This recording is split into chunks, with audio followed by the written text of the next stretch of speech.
ഭഗവാൻ കൃഷ്ണൻ ഭാരതീയ സംസ്കാരത്തെയും പാരമ്പര്യത്തെയും നമ്മുടെ ജീവിതത്തെയും പല രീതിയിലും വളരെയധികം സ്വാധീനിക്കുന്നുണ്ട്.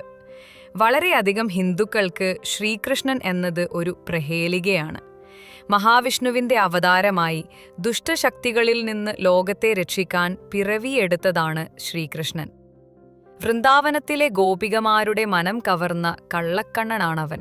അതെ, കൃഷ്ണൻ തന്നെയാണ് മഹാകുരുക്ഷേത്ര യുദ്ധത്തിന് കാരണമായവനും പരിഹാരമായവനും. യാദവരെ ജരാസന്ധന്റെ കൈകളിൽ നിന്ന് മോചിപ്പിച്ച തന്ത്രശാലിയായ രാഷ്ട്രതന്ത്രജ്ഞനും മറ്റാരുമല്ല.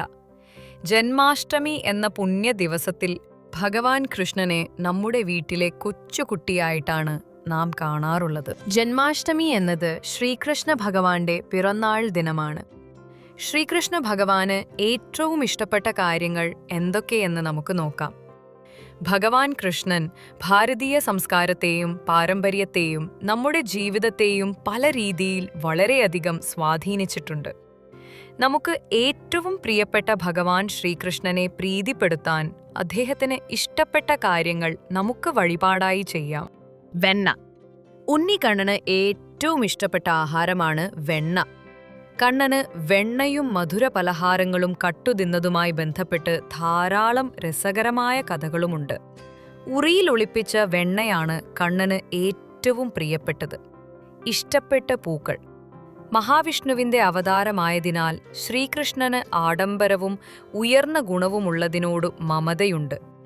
സുഗന്ധപൂരിതമായ പൂക്കളായ മുല്ലപ്പൂ, രജനീഗന്ധി എന്നിവയൊക്കെയാണ് കൃഷ്ണന്റെ ഇഷ്ടപുഷ്പങ്ങൾ.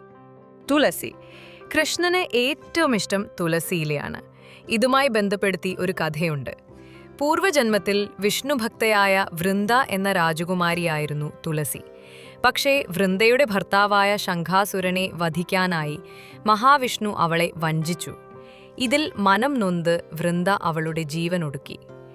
എന്നാൽ മഹാവിഷ്ണു അവളിൽ സംപ്രീതനായി അവളെ എന്നേക്കുമായി തൻ്റെ ഒപ്പം ചേർക്കുവാൻ തുളസിച്ചെടിയായി അവൾക്ക് പുനർജന്മമേകി. ഇഷ്ടപ്പെട്ട നിറം. കണ്ണന് ഏറ്റവും ഇഷ്ടപ്പെട്ട കാര്യങ്ങളെക്കുറിച്ച് പറയുമ്പോൾ അദ്ദേഹത്തിൻ്റെ ഇഷ്ട നിറം ഏതാണെന്നറിയാനുള്ള ആകാംക്ഷയുണ്ടാകും. കൃഷ്ണവിഗ്രഹങ്ങളെ പല നിറങ്ങളിലുള്ള മുണ്ടുടുത്ത് അണിയിച്ചൊരുക്കാറുണ്ടെങ്കിലും ഏറ്റവും കൂടുതൽ ഉപയോഗിക്കുന്ന നിറം മഞ്ഞയാണ്. ഇത്തവണ അതുകൊണ്ട് നിങ്ങളുടെ ബാലഗോപാലനെ മഞ്ഞപ്പട്ടുടുപ്പിച്ച് ചുവന്ന തലപ്പാവും അണിയിച്ച് സുന്ദരനാക്കൂ. തേനും പാലും. ഇത് കൃഷ്ണ ഭഗവാന്റെ നിവേദ്യമായി ഭക്തർക്ക് നൽകാറുണ്ട്. അതുമാത്രമല്ല, ചില വീടുകളിൽ ബാലഗോപാലന്റെ വിഗ്രഹം തേനും പാലും കൊണ്ട് അഭിഷേകം ചെയ്യാറുമുണ്ട്. ജന്മാഷ്ടമി നാളിൽ പഞ്ചാമൃതം ഉണ്ടാക്കുവാനായും തേനും പാലും ഉപയോഗിക്കാറുണ്ട്. മയിൽപീലി. കണ്ണനെയും മയിൽപീലിയെയും തമ്മിൽ വേർതിരിക്കാൻ സാധിക്കുകയില്ല.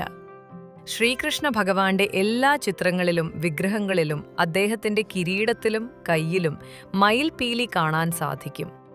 ശ്രീകൃഷ്ണനെ മനസ്സിൽ ധ്യാനിച്ച് ഓം ക്ലീൻ കൃഷ്ണ എനമ എന്ന മൂലമന്ത്രം 108 പ്രാവശ്യം നിത്യേന ചൊല്ലാം. സൗമനസ്യം, കലാവിജയം, സന്താനലബ്ധി, ബുദ്ധി, സാമർഥ്യം, അഭീഷ്ടസിദ്ധി, ദുഃഖനിവാരണം എന്നിവയാണ് ഫലം.